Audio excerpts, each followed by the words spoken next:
Et donc la décision que nous avons prise, c'est en effet un couvre-feu. Un couvre-feu qui va s'appliquer à la région Île-de-France, où le virus circule très activement, et à plusieurs métropoles, à 8 métropoles en plus de la région Île-de-France. Je les cite pour que ce soit clair pour tout le monde. Les métropoles, je dis bien, de Grenoble, Lille, Lyon, Aix-Marseille, Montpellier, Rouen, Saint-Étienne et Toulouse. Quelques jours après l'entrée en vigueur du couvre-feu le samedi 17 octobre, annoncé par le président Macron, Mandarin TV s'est rendu dans plusieurs quartiers à Paris, à commencer par la place de la Bastille. Ici, nous avons rencontré des Parisiens pour leur demander ce qu'ils pensent du couvre-feu et comment ils le vivent. 在马克龙总统宣布宵禁于10月17日星期六生效后的几天里，欧视 TV 的记者到巴黎的几个有名的街道转了一圈，我们遇到了不少巴黎人，问他们对宵禁的看法以及他们现在是如何生活的。Marc se promène avec son épouse Anne. Il pense que l'instauration du couvre-feu est une mesure nécessaire pour endiguer la propagation du coronavirus. 马克与妻子安娜在街上散步，他认为宵禁是阻止新冠病毒传播的必要措施。Anne est d'accord avec le point de vue de Marc. Elle dit, à 21h, je suis chez moi devant la télévision. 他的妻子安娜说，我同意马克的观点，晚上9点钟我就坐在家里的电视前了。Eric est étudiant dans le sud de la France. Il est de passage à Paris.Bien qu'il ne se sent pas concerné par le couvre-feu, il pense que cette mesure s'impose dans la mesure où l'épidémie a pris de l'ampleur en France. Il espère surtout qu'elle sera suivie d'effets, tout comme le confinement imposé en mars. 艾里克是一名学生，家住法国南部。他今天途经巴黎，尽管禁宵对他的生活没有直接的影响，但他认为随着法国流行病的蔓延，这个措施是必要的。他特别希望宵禁能如3月份的禁足令那样生效。Cette jeune maman, elle, se montre perplexe. En fait, elle ne sait pas trop quoi penser de cette mesure.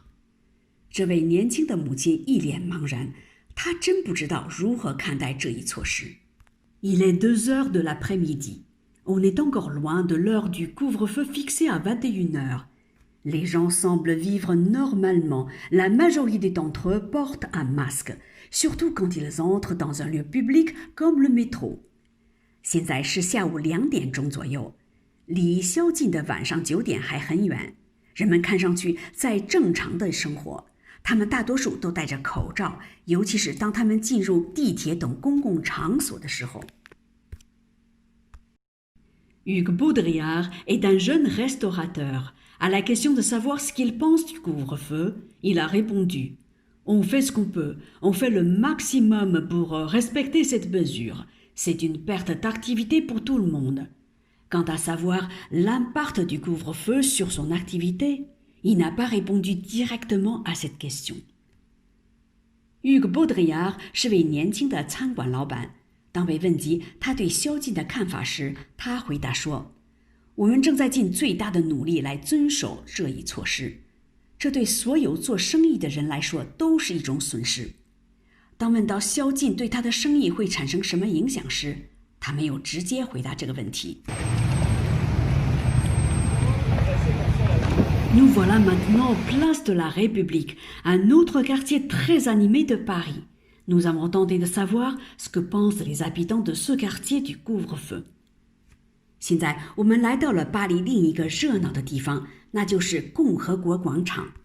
我们想知道这里的人对宵禁措施是怎么看的。Alors, je sais pas trop quoi en penser parce que je pense que c'est pas la solution la plus efficace. Ça va être efficace à long terme, je pense que ça peut être efficace, mais à court terme, ça a pas trop d'importance dans le sens que le coronavirus il est partout tout le temps et c'est pas parce qu'à 21h on va fermer les bars et tout ça et qu'on va devoir rentrer chez nous que le corona va pas circuler. Et puis il y a toujours des fêtes clandestines, entre guillemets clandestines avec les amis qui vont chez d'autres amis et qui vont dormir là-bas et je pense que c'est pas ça la solution. Faudrait plus opter sur des règles très strictes, plus strictes qu'un couvre-feu qui est très utopiste. Enfin, c'est une vision très utopiste de penser que le couvre-feu va arrêter un peu la courbe du coronavirus. Mais qu'est-ce que vous appelez des règles plus strictes? C'est pas une règle stricte, hein? Si, c'est une règle stricte, mais enfin, je sais pas trop les. C'est quoi une règle stricte? Bah, je sais pas. Enfin, c'est. Oui, c'est ça. Enfin, en mode de faire. Je sais pas. Vraiment, j'en ai aucune idée. Mais enfin, j'arriverai pas à m'exprimer, mais je vois ce que c'est, mais je peux pas l'exprimer. C'est un peu compliqué, mais voilà. Bah moi, attendez.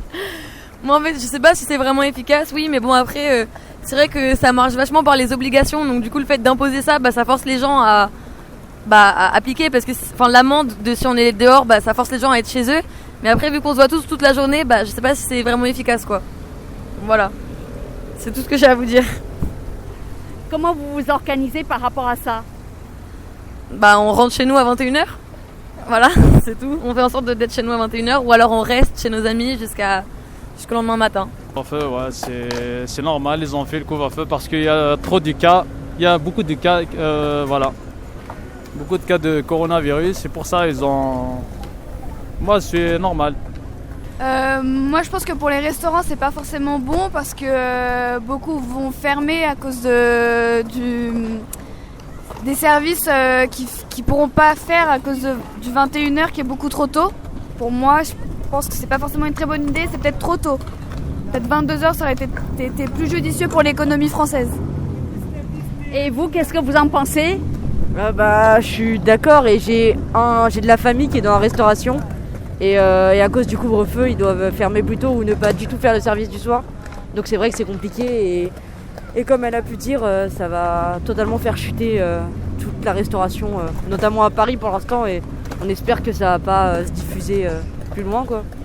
C'est n'importe quoi, parce que regardez, il a mis le couvre-feu il y a quelques jours.